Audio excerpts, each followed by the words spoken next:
Good morning students, please आप लोग ध्यान देकर पिछले क्लास बताया गया था।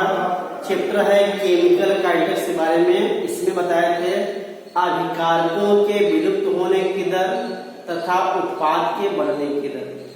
किसी भी रासायनिक अभिक्रिया में अभिकारकों की सांद्रता में समय के अनुसार क्या होता है, परिवर्तन होता है। माने अभिकारक की सांद्रता कम होती है या कमी आती है तथा उत्पाद की सांद्रता में निरंतर वृद्धि होती है। ठीक है, इसे कहते हैं अभिक्रिया की औसत दर। माने एकांक समय में अभिकारक अथवा उत्पाद की सांद्रता में परिवर्तन को अभिक्रिया की दर कहते हैं। सामान्यतः अभिक्रिया की दर को अभिक्रिया की औसत दर के रूप में ज्ञात किया जाता है। एग्जाम्पल देखिए बताया, जैसे एग्जाम्पल एक पहला बताया था अमोनिया का निर्माण, एग्जाम्पल बता दिया। दूसरा एग्जाम्पल देखिए यहाँ पे NOBr है, इसका अपघटन होता है 2NO बनता है, Br बनता है। यहाँ देखिए दर निकालेंगे, क्या हो जाएगा, ये हो जाएगा इसका स्टाइकियोमेट्रिक गुणांक कितना है, 2 है, ये भाग हो जाएगा 1/2 माइनस घात हो जाएगा DNO Br बटे में dt, ये बराबर हो जाएगा 1/2 DNO बटे में dt, ये बराबर हो जाएगा dBr2 बटे में dt। यहाँ देखिएगा ये क्या है, अभिकारक की दर है और ये उत्पाद की दर दी गई है। ठीक है, इसमें क्योंकि यहाँ ऋण चिन्ह माने यह इंडिकेट करता है अभिकारक की सांद्रता में समय के अनुसार क्या होता है, कमी होती है। उत्पाद की सांद्रता की दर निकालते हैं तो प्लस चिन्ह होता है, यह इंडिकेट करता है कि समय के अनुसार या समय परिवर्तन के अनुसार उत्पाद की सांद्रता में निरंतर वृद्धि होती रहती है। क्लियर, ये बात यहाँ खत्म होता है। इसके बाद अगला आइडिया है अभिक्रिया का वेग या अभिक्रिया का वेग स्थान। वेग और दर में एक ही बात कहा गया है, उसी का स्तर निकालना लगेगा अभिक्रिया का वेग स्थिरांक। ठीक, मान लिया एक रासायनिक अभिक्रिया निम्न है,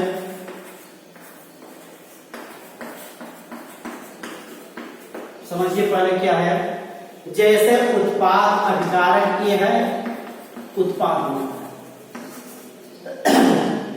इसकी प्रारंभिक सांद्रता मान लिया ये है, T बराबर 0 यदि है, इसकी अभिकारक सांद्रता कितना ये है, ये कितना हो जाएगा, 0 हो जाएगा, क्योंकि अभिक्रिया अभी स्टार्ट नहीं हुई। यहाँ लिखेंगे T बराबर क्या है, 0, इनमें से रिएक्शन स्टार्ट होगा। T टाइम बाद, T समय बाद क्या होगा, ये बनता है X, तो ये कितना बच्चे घट जाएगा, A माइनस X बच जाएगा। अब आप जानते हैं अभिक्रिया की दर dx बटे में dt, ये बराबर क्या हो जाएगा, अभिकारक की अंतिम सांद्रता माने हो जाएगा समानुपाती हो जाएगा A माइनस, माने अभिक्रिया की दर dx/dt समानुपाती क्या होता है, A माइनस x। या निकालेंगे dx बटे में dt बराबर के A माइनस x। क्लियर, जहां A बराबर क्या है, वेग स्थिरांक। ठीक, नोट करिएगा। अभिक्रिया मान लिया A अभिकारक है, उत्पाद बनता है। प्रारंभिक सांद्रता ये माना गया है, T बराबर 0 पे ये कितना हो जाएगा, 0 हो जाएगा, क्योंकि रिएक्शन स्टार्ट नहीं हुआ है। T टाइम बाद में, T समय बाद उत्पाद X बनता है, A की सांद्रता कितनी बचेगी, A माइनस X हो जाएगा। क्लियर, अब ये देखा गया अभिक्रिया की दर अभिकारक के सांद्रता के समानुपाती होता है। एक बार लिखना चाह सकते हैं, अभिक्रिया की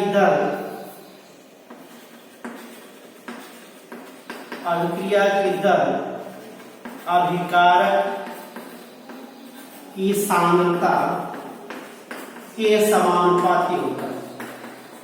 ये नीचे लिखा गया है, अर्थात हो जाएगा अभिक्रिया की दर dx बटे dt से अनुपात अभिकारक सांद्रता क्या है a माइनस x, या समानुपातिक चिन्ह हटाएंगे dx बटे dt बराबर k a माइनस x, जहां पे k क्या है वेग स्थिरांक है। इसका मान यहां नोट लीजिएगा, इसका मान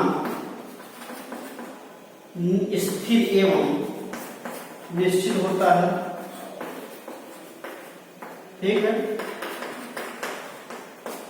ताप में वृद्धि होने पर k का मान क्या होता है प्रभावित होता है, लेकिन अभिकारक के सांद्रता में परिवर्तन होने पर k का मान अपरिवर्तित या अप्रभावित होता है। माने यदि हम अभिकारक के सांद्रता में परिवर्तन करते हैं उस समय k का मान क्या होगा प्रभावित नहीं होता है, ठीक है। ये हो गया अभिक्रिया का वेग स्थिरांक। अब इसके बाद आता है अभिक्रिया की कोटि। अगला है डालिएगा अभिक्रिया की कोटि। कोटि मीन्स ऑर्डर ऑफ रिएक्शन कर सकते हैं, इंग्लिश में कहा जाएगा। लीजिएगा अगला है ऑर्डर ऑफ रिएक्शन मीन्स अभिक्रिया की कोटि क्या होती है। जैसे आप मान लीजिए अगर रिएक्शन ये है, ए से बनता है उत्पाद, ठीक। यदि अभिक्रिया की दर अभिकारक की सांद्रता की घात पर निर्भर करता, क्लियर है, तो अभिक्रिया की घात पर जो प्रदर्शित होता वही क्या होता अभिक्रिया की कोटि होती है। माने किसी रासायनिक अभिक्रिया के दर समीकरण में अभिकारक की सांद्रता की घात को अभिक्रिया की कोटि कहा जाता है। लिख लीजिए एक लाइन हम लिख दे रहे हैं यहाँ पे, किसी रासायनिक अभिक्रिया में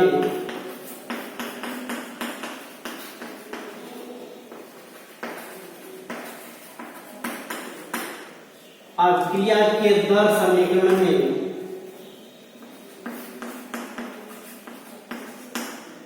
अभिकारक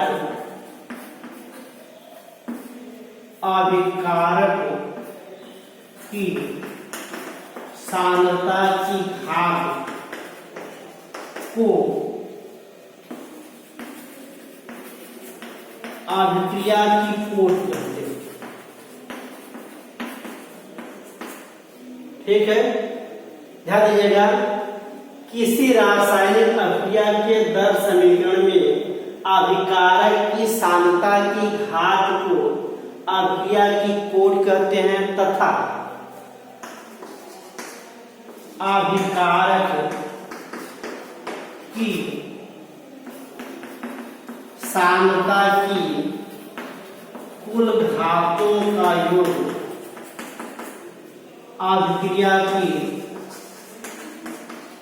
समग्र कोटि कहलाती है। समग्र माने कुल, समग्र कोटि कहलाती है, ठीक। इसका मान 0, 1, 2, 3 हो सकती है। माने यदि अभिक्रिया की कोटि 0 होगी उसे कहते हैं शून्य कोटि की अभिक्रिया। यदि अभिक्रिया की कोटि 1 होगी, प्रथम कोटि 2 होगी, द्वितीय कोटि 3 होगी, तृतीय कोटि की अभिक्रिया कहलाती है, ठीक है। ये सिस्टम है अभिक्रिया कोटि पर। ध्यान दीजिए कुछ दोबारा, किसी रासायनिक अभिक्रिया के दर समीकरण में अभिकारक की सांद्रता की घात को अभिक्रिया की कोटि कहते हैं।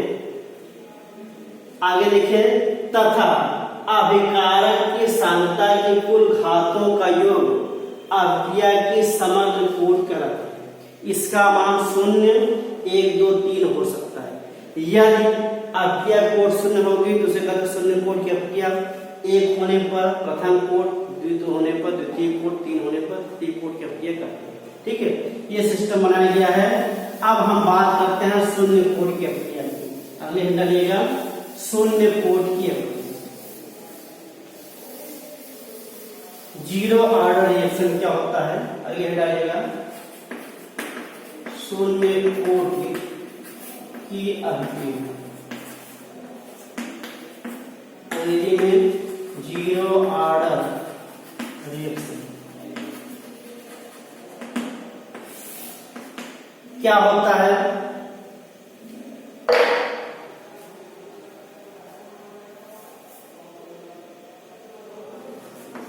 वह अभिक्रिया जिसमें अभिक्रिया की दर अभिकारक की सांद्रता की शून्य घात पर निर्भर करती है उसे शून्य कोट की अभिक्रिया कहते हैं। ठीक है, ध्यान दीजिएगा। वह अभिक्रिया जिसमें अभिक्रिया की दर अभिकारक की सांद्रता के शून्य घात पर निर्भर करता है उसे शून्य कोट की अभिक्रिया कहते हैं। ठीक, अब यहां देखिए, अथवा कह सकते हैं। शून्य माने क्या होता है, टोटल वैल्यू 1 हो जाएगी। अथवा वह अभिक्रिया जिसमें अभिक्रिया की दर अभिकारक की सांद्रता पर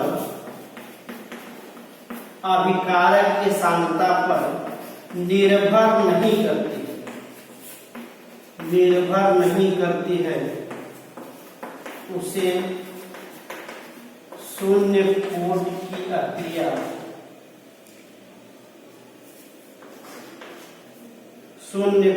की अभिक्रिया करते हैं। ठीक है, जैसे एग्जाम्पल देखें,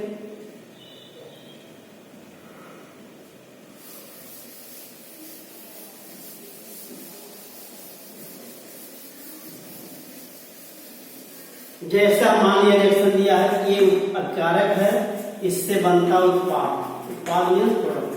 क्लियर।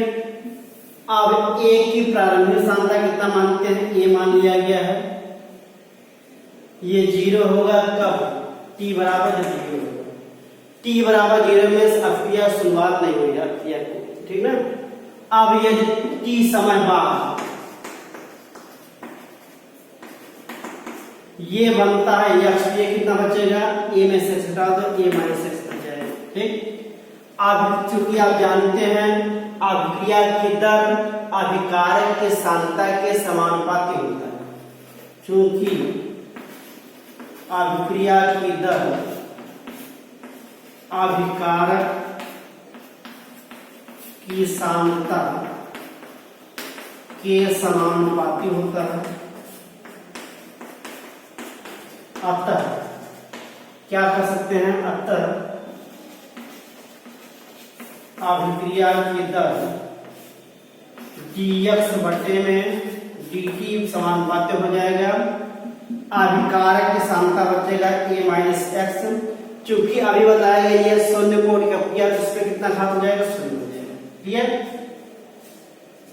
अब ये वैल्यू कितना हो जाएगा, 1 हो जाएगा। याद रख सकते हैं dx बटे में dt बराबर k a माइनस एक्स की घात 0।